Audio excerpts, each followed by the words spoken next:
Hello, hello, hello. Have you ever wondered how it is you can get your image on top of an email so that when you're sending your email, it has a professional look to it, it has your images on it, it has your website, your address, all your credentials that you have. It's a nice clean email and it looks very professional. I'm going to show you how to set that up today in Outlook.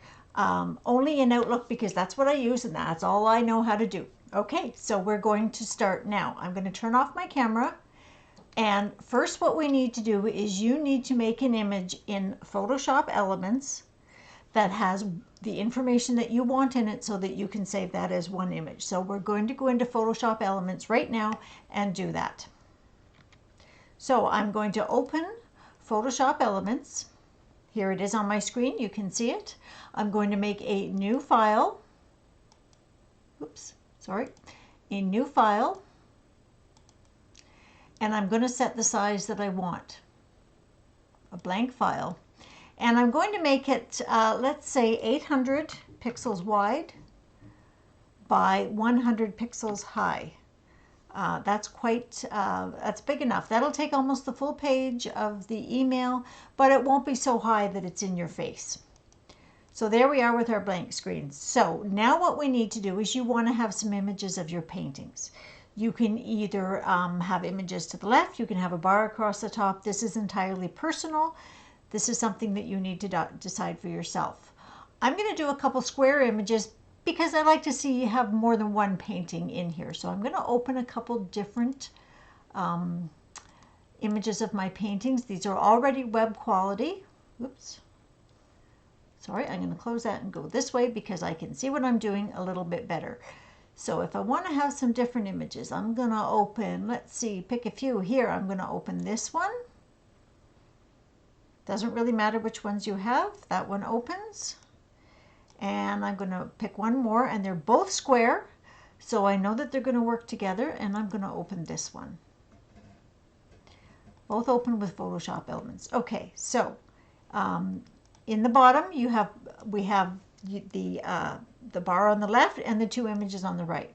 So I want to open the bar on the left, then I want to use my select button up here in the left hand corner, and I'm going to drag my image up. Now it's going to be over here.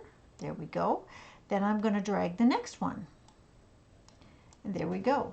It's over here as well. Do we want a little bit of space in between them? Yeah, they're kind of busy, so that's kind of nice. Let's put a little bit of space in between them, maybe. There we go. All right, now you want to have some text on here. So we're going to click the text button, and we're going to, this is where you want to use your the same font that you're using in your letterhead. On your website, you've already set yourself a brand and you want to stay with that brand. So you want to continue to use the same font that you've been using all along. I will do that with mine now. Davis, and SCA, OSA, SFCA. I want all my credentials in here. I'm going to hit OK. Then I can move this over. Now, this is a personal thing with me. With my credentials, I like to have them in a smaller font. I like to have them in the same font that as the lowercase are in my thing. So there we go. So they're the same size as the small s in Davis. I'm going to spread that out because I like to have a nice airy look to them. And I'm going to hit OK. So that's what I got for that. And I'm going to make them a little bit thicker just so it reads a little bit better. Move it down a little bit. There we go. So I've got that. Whoops, not that. There we go. Okay, hit OK. Good. All right, so now what we want is we want some more information in here. So we want your mailing address. You don't want people to have to go looking for your mailing address. So I'm putting that in, and I'm going to save that. Then I'm going to move this over here, and I'm going to pay attention to what font that is at. Two options, there we go. And that is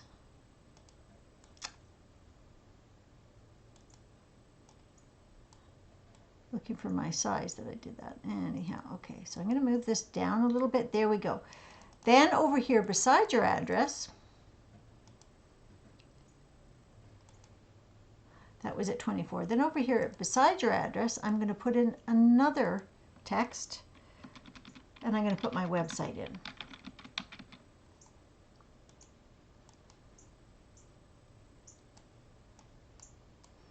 And it's a little tight, so I'm going to make that one just a little bit smaller. There we go. Maybe not that small. Let's do 20. There we go. And this one I'm going to do 20 as well, so that they're the same size, so they read nicely. Remember, just because there are set font sizes, you can punch in whatever size you want. There we go. There we go. So we now have an image across here with our name, our information, our address, and our thing. And it's quite nice looking. It's quite clear. So you're going to save that. You're going to go to File, and you're going to Save As, and you're going to put that somewhere where you can remember where you put it. I'm going to put it on my desktop, and I'm going to call it Stationery 3, because I've done a few different stationaries. And I'm going to save it as a JPEG. Click Save. Okay. Okay, so now we've done this. So now we go back into our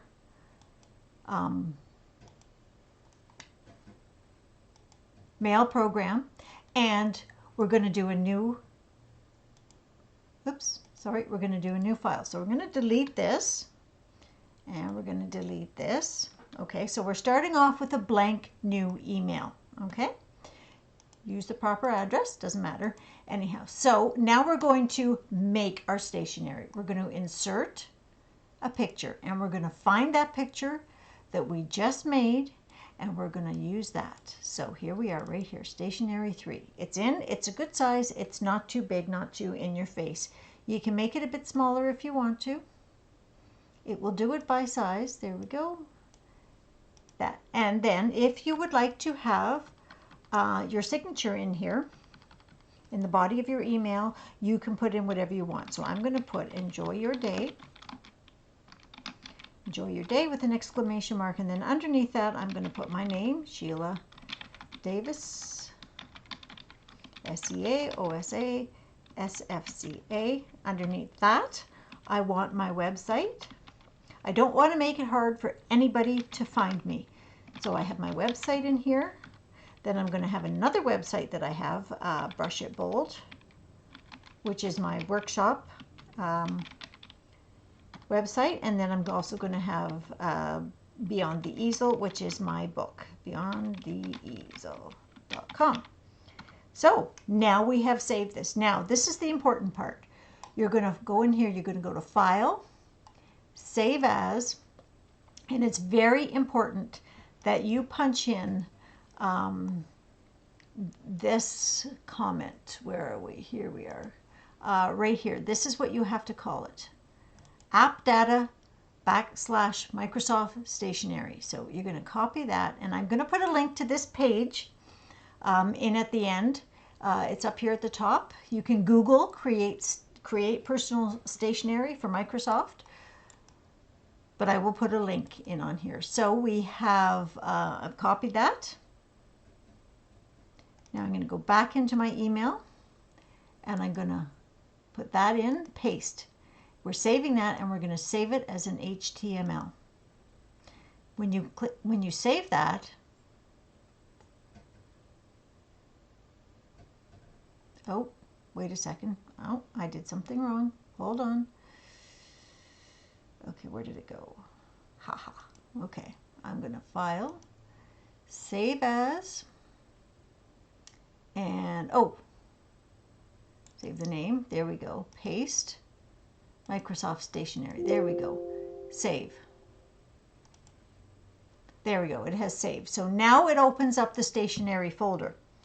Now I want to call it something. So I'm going to call this one Stationery. Do you want to replace it? No. I'm going to call this one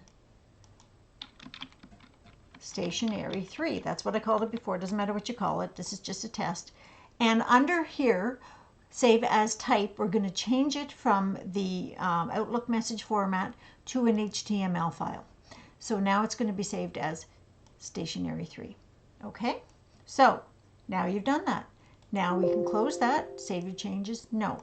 Now you're going to go back into your Outlook thing, and you're going to go to File, down at the very bottom here on the left, Options, and Mail. You will see here where it says Stationery and Fonts. You're going to, under Theme, you're going to find the stationery that you just made, which should be right here. You're going to click OK, OK, OK, and anytime you click New Email, there is your stationery up there ready to do. And you can make different ones for different different accounts. There you go. So that's how you do it. So I'm going to post the file that I found with the instructions right on this page right here. So you will see it on my last email. There you go. Make that bigger so you can see it better. That's the instructions from Microsoft on how to make your own stationery, and that has that all-important app data link in it that you need to save that format for your photograph before you do it. Okay, there you go. Now everybody try that and see how it works.